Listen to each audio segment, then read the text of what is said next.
Буџетот за филм оваа година е намален.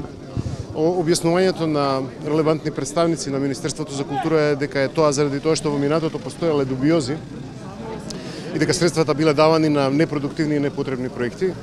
Ние изминатите години и секогаш се бориме исто така против тоа да не постои таква пракса, но никако да се намали буџетот, затоа што во Македонија има неверојатен филмски потенцијал, креативен, има нови генерации, има проекти кои чекаат да бидат реализирани.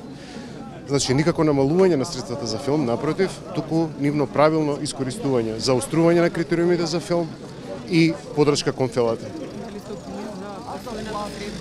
Убеден сум дека посредбата со министерот за култура, дека ќе дојдеме до решение и дека се ќе се врати на колосек, посебно во време кога Министерството за култура се залага за развоен буџет и во време кога буџетот на целата држава е покачен и сите останати културни дејности имаат повеќе средства од вани.